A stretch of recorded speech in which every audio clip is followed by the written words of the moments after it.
अस्सलाम वालेकुम स्टूडेंट। इस लेक्चर में हम इनिशियल वैल्यू प्रॉब्लम से रिलेटेड कुछ एग्जांपल्स को समझने की कोशिश करेंगे, जिससे हमें इनिशियल वैल्यू प्रॉब्लम जो है उनकी समझ भी आएगी और इनिशियल वैल्यू जो कंडीशन है उसकी भी हमें आइडिया जो है मज़ीद क्लियर हो जाएगा। ठीक है। अब ये एक क्वेश्चन है हमारे पास, द स्लोप ऑफ, स्टेटमेंट वाला क्वेश्चन है, the slope of the tangent, the slope of the tangent, the slope of the tangent at any point, at any point, at any point of the curve, of the curve is given, of the curve is given by dy by dx, dy by dx is equals to 2x minus 2. Find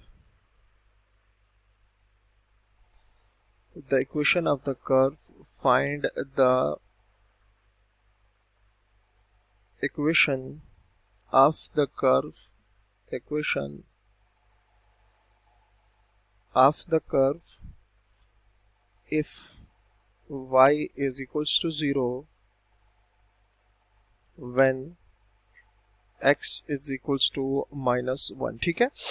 क्या लिखा हो गया है कि जी हमारे पास the slope of the tangent at any point of the curve is given by. ठीक है। आपको पता है ना कि जो किसी भी कर्व का जो डेरिवेटिव होता है, इसका मतलब बेसिकली होता है कि उस कर्व के किसी पॉइंट के ऊपर जो टेंजेंट है उसका स्लोप होता है। तो ये हमारे पास किसी टेंजेंट का स्लोप आ गया। Find the equation of the curve if y is equals to 0 when x is equals to -1। ठीक है। तो किसी कर्व के ऊपर जो टेंजेंट है उसका स्लोप गिवन है। ठीक है। हमने क्या करना है इस कंडीशन के through, y is equals to 0 x is equal to 1 के थ्रू हमने वो कर्व फाइंड करने, हमने क्या करना है वो कर्व फाइंड करनी है। अच्छा, सबसे पहले हम जो गिवन डिफरेंशियल इक्वेशन है ये लिखेंगे, गिवन दैट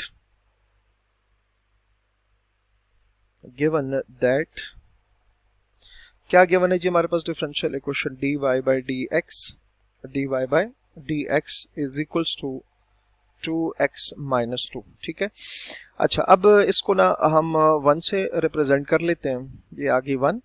अच्छा, अब चूंकि ये फर्स्ट ऑर्डर डिफरेंशियल इक्वेशन है तो हम सॉल्यूशन ऑफ डिफरेंशियल इक्वेशन में ऑलरेडी ये बात डिस्कस कर चुके हैं कि फर्स्ट ऑर्डर डिफरेंशियल इक्वेशन को सॉल्व किस तरह से करेंगे। हम x और y के जो वेरिएबल है उनको अलग अलग करेंगे। तो इसको अलग करके अगर लिखें तो ये आएगा dy is equals to 2x minus 2 dx आ जाएगा। ठीक हो गया। यहाँ पर कुछ भी नहीं है तो 1 तो आप लिख ही सकते हैं। अब दोनों साइडों पर इंटीग्रेशन अप्लाई करेंगे, 1 dy और यहाँ पर जो है 2x minus 2 2x minus 2 2x minus 2 dx आ जाएगा।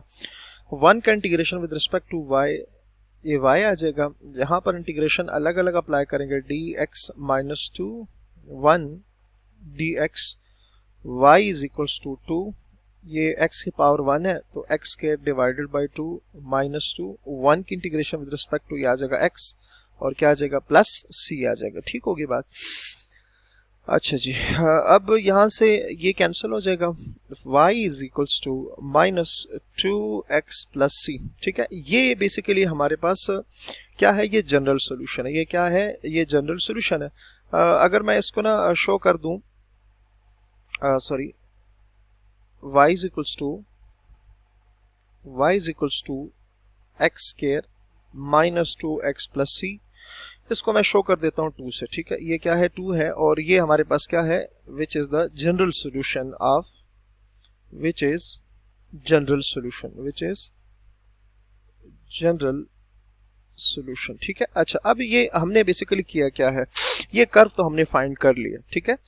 मतलब ये किसी कर्व के ऊपर टेंजेंट का स्लोप था, हमने ये फाइंड किया है कि वो जो स्लोप गिवन था वो इस कर्व के ऊपर है। अब ये कर्व क्या है, अब ये तो बहुत सारी कर्व है, हमें क्या पता कि ये किस कर्व पे किस पॉइंट के ऊपर है।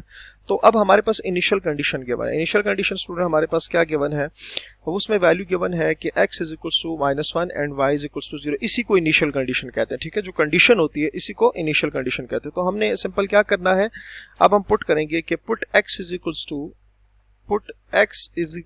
-1 and y is equals to 0 in equation number 2। Equation number 2 में क्या करना है, x की जगह 1 और y की जगह 0 पुट करेंगे। तो क्या आ जाएगा, y की जगह 0 पुट करेंगे तो राइट साइड पे आ जाएगा 0। नेक्स्ट क्या है, x स्क्वायर का मतलब है -1 का स्क्वायर, -1 स्क्वायर -2 x की जगह -1 एंड साथ जो है वो क्या आ जाएगा, प्लस c आ जाएगा 0, -1 का स्क्वायर आ जाएगा 1, माइनस माइनस प्लस और ये आ जाएगा c 0, 1 + 2 ये आ जाएगा 3 + c की वैल्यू यहाँ से क्या आ जाएगी -3, ठीक है। ये क्या आ जाएगी -3। अब ये c की जो वैल्यू आई है ना, इसका स्टूडेंट हमने क्या करना है, जनरल सोल्यूशन में पुट कर देना है। तो put c is equals to -3 in equation number 2। तो y is equals to x square -2x -3। ये क्या है हमारे पास, ये जो है ना स्टूडेंट, ये हमारे पास क्या ये है, ये वो कर्व है। क्योंकि शुरू में हमें क्या बताया गया है कि the slope of the tangent and any point of the curve is given by, ये स्लोप है कर्व के किसी पॉइंट के ऊपर। Find the equation of the curve if y 0 and x is equal to 1। तो इक्वेशन ऑफ द कर्व आपने find करनी थी, तो ये हम लिखेंगे which is required equation of curve, ठीक है। मतलब ये वो कर्व है, ये y इज इक्वल्स टू, ये जो हमारे पास ये अब आई है ना value, y is equals to x square -2x -3। मतलब ये जो कर्व आई है इसका जो स्लोप था ना वो ये था एट गिवन पॉइंट -1 y 0, ठीक है। तो ये इस तरह से आप इसको देख सकते हैं, ठीक हो गया। और इसमें ना हमारे पास अगर आप देखें तो ये जो है ना जो सोल्यूशन था हमारे पास, जनरल सोल्यूशन, ये अब बेसिकली कर्व्स को, ये पैराबोला को शो करेगा। क्योंकि क्वाड्रेटिक इक्वेशन है, क्वाड्रेटिक इक्वेशन का जो कर्व होता है ना, ये बेसिकली इसको पैराबोला कहते हैं, ठीक है। और ये हमेशा हमारे पास या तो यू शेप होगा या इंटरसेक्शन शेप का होगा। तो द जनरल सोल्यूशन रिप्रेजेंट, ये जो जनरल सोल्यूशन है इसको हम कह सकते हैं कि the general solution represent a system of parabolas which are vertically above और बिलो ईच अदर, ठीक हो गया। क्या होगा कि आप इधर c की वैल्यूज जो है वो फाइंड करते जाएं, आपके पास डिफरेंट क्वाड्रेटिक फंक्शंस आते रहेंगे और क्वाड्रेटिक फंक्शन का जो ग्राफ होता है अगर वो बनाते जाएं तो हमारे पास पैराबोला बनता जाएगा, ठीक है। जो एक दूसरे के ऊपर क्या होंगे, अबव और बिलो, एक दूसरे के ऊपर वर्टिकली आएंगे। वो क्या होंगे, वर्टिकली आएंगे। तो उम्मीद है आपको ये इनिशियल कंडीशन का जो प्रॉब्लम है समझ आ गया होगा। तो अपना बहुत सारा ख्याल रखिए। अल्लाह हाफिज।